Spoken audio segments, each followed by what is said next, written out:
Welcome to the Epicworld, the creator channel. Today's video is important. I get to talk about my experience with sexual transmutation called SR, and this is what I think is probably the deciding factor between truly seeing results in life and simply dabbling and then losing willpower or energy or drive or interest. Is sexual transmutation. For those who don't know, sexual transmutation is where you don't pleasure yourself down there and you are not sexually active, or perhaps you are, but you're not moving towards a final completion, if I can put it that way.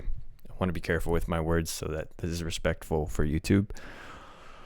And so what I would encourage you to do is look up SR, look up sexual transmutation, and see what people report about the benefits. I guess that's why you might be on this video.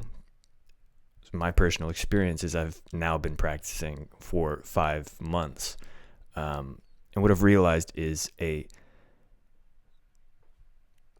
increase in my base level of being able to handle difficult situations.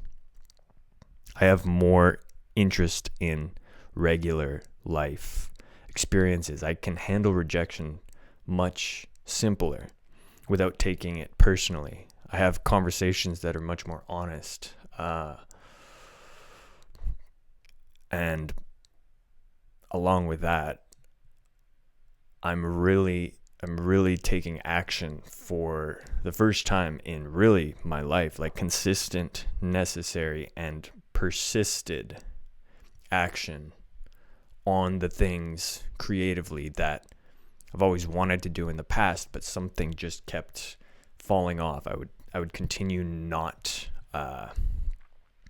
having willpower in order to fulfill the things that I desired to. That's what I've been noticing.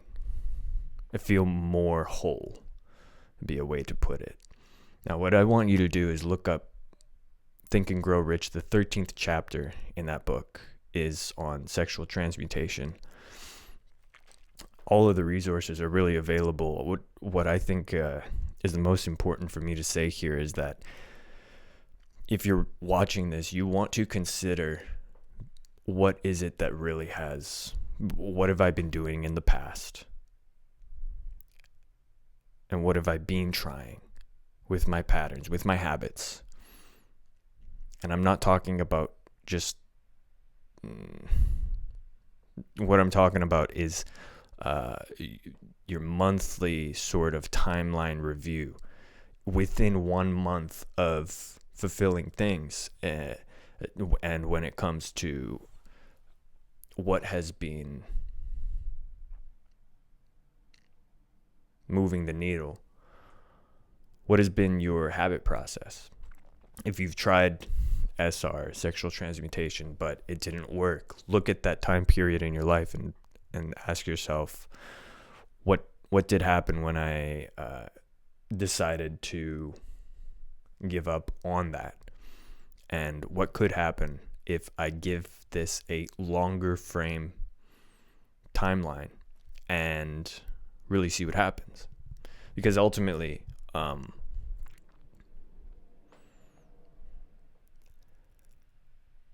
what I'm realizing is that self-discipline, like every single entrepreneur or very influential person, they all reference self-discipline.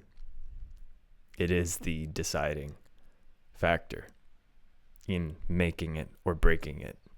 And I'm not talking about making it as a person in the spotlight. What I'm talking by making it is being a person who is able to fulfill the responsibilities that they truly desire to act on and find fulfillment from. Something like Jordan Peterson says. I encourage you to give SR a long time frame experiment. Like Steve Jobs says, you want to think different. Thinking different means you will be acting different. And in order to receive results you've never gotten, you're going to have to do something you've never done.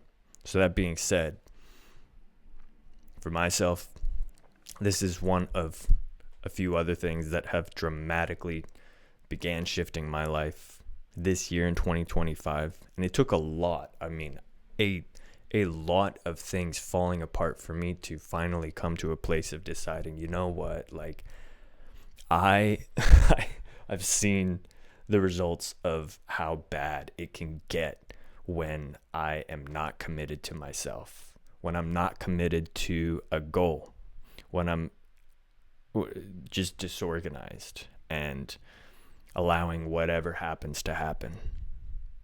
So now I want to see what happens when I fully commit to myself, when I try to do things that are really going to move the needle and that other people have reported having a lot of success with.